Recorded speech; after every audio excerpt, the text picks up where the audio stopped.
Hello everyone and welcome to another video in this channel. My name is Abraham Leo. Most of you already know me, but for those of you that is your first video, then welcome. We do a lot of 3D stuff and we generally have a lot of fun. We share tutorials, we now have contests, we do have portfolio reviews as well. If that's something you're looking for, make sure to check the description. The link is now available for our portfolio review. And yeah, so today we have some big news, guys. It's actually news from yesterday, but I thought, from 2 days ago at the time of this recording, but Blender 3.3 just released, and it's a really big release for the Blender team.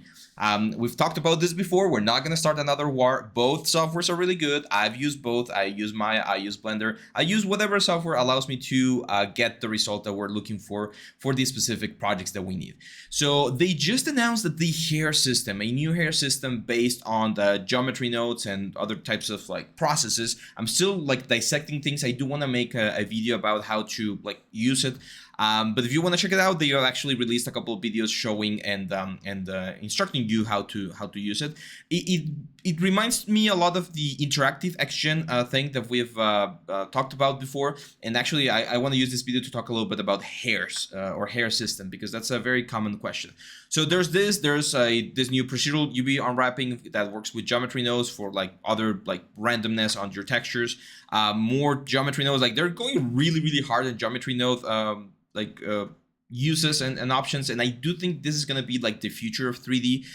Things are going to be more and more procedurally generated as we move forward, as technology gets better and better, and we as artists are going to be responsible of getting the inputs there to make sure that this works as nice as possible. Grease pencil, I don't use this one as much, but it's there's a couple of other things, and of course if we go all the way down here, there's all of the different improvements. It's still free, and that's of course super cool. And so yeah, if you want to check it out, make sure to download it and give it a try, give it some of the tools a try. If you are completely new to Blender, I've done a couple of videos here in the channel about like the basics of Blender. There was a like getting to know Blender in 1 hour that I did like 2 months ago or something. So check that one out if you wanna learn the very basics of Blender. And we also have courses about Blender. Several of our instructors have created some courses for us, and they are available through Skillshare. So for those of you that don't know, we do have this very cool Skillshare promotion.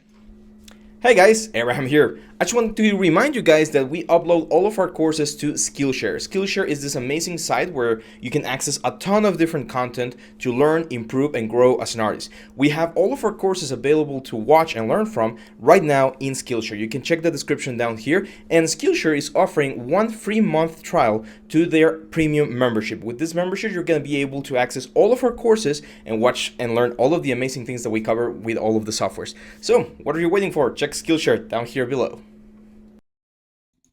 There we go. So this video is going to be a little bit different. There's not going to be any like actual 3D work, but I'm going to talk about a very important concept inside of the industry, and especially I think this is going to be especially good for you if you think about creating your own studio, if you're thinking about creating your own studio, or if you're thinking about being a freelancer. Okay. Normally, there's I always tell my students there's 3 paths that you can take. You can become a freelancer and work for other people like from home, or like you choose the projects that you want to work for.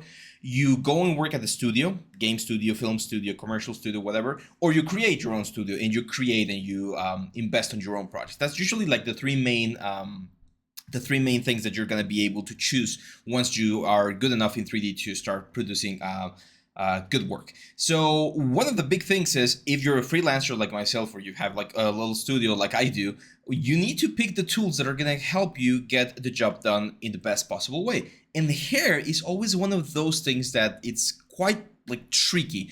I always have like this, I call them the final bosses of 3D, which are hair. People have a very hard time with hair. Dynamics, anything that's fluid dynamics, smoke dynamics, fire dynamics.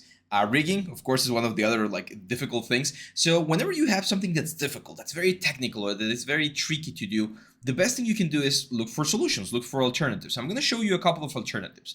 First of all, if you're working with Maya, you have XGen available to you. We've talked about XGen before, and XGen is a really powerful instancing tool that's usually used for hair, and you can create very like amazing looking hairs, cinematic wise, even for games.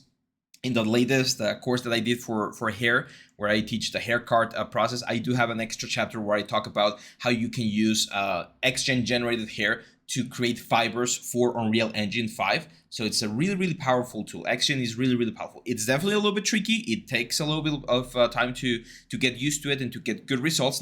It's not like a plug and play system, but again, it's fairly approachable nowadays. That's a really good option. As we just mentioned, Blender now has its option here, which is doesn't have a specific name. It's just a grooming system, and it works in a very similar way to Action. You're gonna get fibers, and you're gonna be able to sculpt the fibers directly on top of the character in a very similar fashion to how you do it with Action. Now, the cool thing about this too, and this is where a lot of people get into this like fanboy stuff where they just defend one of the systems. The end result is what we care the most about. So if you can do it in Blender and then export the curves into Maya and render them in Maya, that's fine. Like, that's completely fine. Same thing the other way around. If you can do it in Maya and then export it into Blender or Unreal or Unity or whatever, it doesn't really matter as long as you get the job done, right? That's one of the points I want to get across. Now, some of you might be like, I've tried Xgen and I still don't like it as much. I think it's a little bit too confusing. It crashes a lot, or I don't know. I generally don't like it. There's two more systems that I want to share with you. And this is one of the things that you're going to be, or you should be developing as an artist. You need to do a little bit of research. The famous research and development stage of a project is really important. So for instance, when someone comes to us and says, hey, we want you to do this kind of project, we immediately start asking the questions of what kind of content we're going to be using. Are we going to do a lot of like liquid simulation? If we do, what kind of softwares are we going to be using? Are we going to be using the stock softwares from Maya, or do we want to pay a license for a couple of months for another software that might be more powerful? That's the kind of questions that you need to ask yourself. So there's two that I will recommend that I've worked with before. The first one is called Jetty. It's a Jetty hair system. I have heard that you might be able to get a free version, like a free student version that you can play around with. But Jetty is a really cool version. As you can see right here, it's compatible with a lot of different softwares, and it's a full-on like system. Last time I checked, it was like a little bit expensive. Nowadays, it seems like this seems like perfectly fine. One interactive means that you can install it on different computers, but only one person can work at the same time. Let's see if there's like another option right here. I don't think there's another option.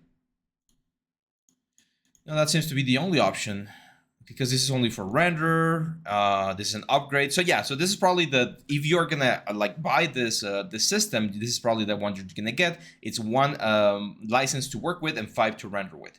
So this has been used in a lot of commercials, in a lot of cinematic shots and stuff. It can do feathers, which is pretty cool. Yeah, it's generally I was able to try this one back when I was at school, so I do recommend this one. This unfortunately is only available for Maya, so just keep that in mind. If you want another system other than Xgen for Maya, Jetty is a really good option. Another good option that I've heard about, and I actually bought this one a couple of years ago for a project that we had, is Ornatrix. Ornatrix is a really powerful software. It's also procedural, it's node-based, and it allows you to create and iterate a lot of different things. I actually decided to go with Ornatrix when we had that project because it was a little bit cheaper, and it's a little bit more compatible with other softwares, as you can see right here. So we can use it with Max, with Maya, with Cinema 4D, with Unreal Engine. So it's a little bit more like you can only use the one for each specific software, but there's more options, right? So for instance, in my case, Maya, which is the one that I normally use, if we were to buy this, as you can see, it's still relatively like expensive, $600 for a license. But here's the cool thing, you can also rent it. So I've talked about this before. Renting a software, even though it sucks because you don't own the software, from a business perspective, it's a really good option. So like programs such as this one, Marvelous Designer, things that you're not gonna be using every single day, SpeedTree maybe, you could be doing this in a rental way. Just don't forget to cancel the subscription. The reason why they offer the subscriptions so low is because they're counting on the fact that you're going to forget about the subscription and then you're just going to automatically pay it. And yeah, if you have like 6 or 7 different softwares that you are monthly subscribed and you forget to use them and you just pay for them, that could like add up quickly, right? So if you're going to use it, just buy it for the amount of time that or rent it for the amount of time that you're going to be using it. And after you're done, and that's it. Ornatrix is a really good one. There's another good one, and this one I believe is it's free. I haven't really like taking a look. I do believe this is the one that they're using now for like or they built upon this one for the MetaHuman stuff. So there's this one called Shave and a Haircut. And it's it's another interactive grooming system. It can be used with Arnold, Renderman, VR, whatever. And they made it free. The Unreal bought this software a couple of years ago, and they made it free. So technically, you can get it. It's a little bit more like complicated to install because it doesn't have like a landing site and stuff like that. You're gonna get to GitHub, and then in GitHub, you like download the stuff. As you can see, it's the steps are right here. I haven't done this because I haven't had the need to use this, but I've seen some results from Shape and the Haircut. It's a really good software. It seems to be discontinued here though. That's weird. Maybe this one's not like working anymore. I'm gonna have to do a little bit more research here because I do believe it was available. That was another one that I knew. So yeah, that's pretty much it for the hair systems. There's of course a fiber mesh. Fiber mesh is another hair system. I don't like this one as much. Fiber mesh is one of those systems that people tell me, oh, it's really good and you can do a lot of cool things. It's like, if I'm gonna be learning a hair system, I'll rather learn a like full production ready hair system rather than this one that's meant to be more of a conceptual hair system process. You can extract this. I've seen some people create workflows where you create your hair systems inside of ZBrush, you groom them with all of the different brushes, and then you export those into Maya, and then you recreate those using Action. Like there are ways to get away with it.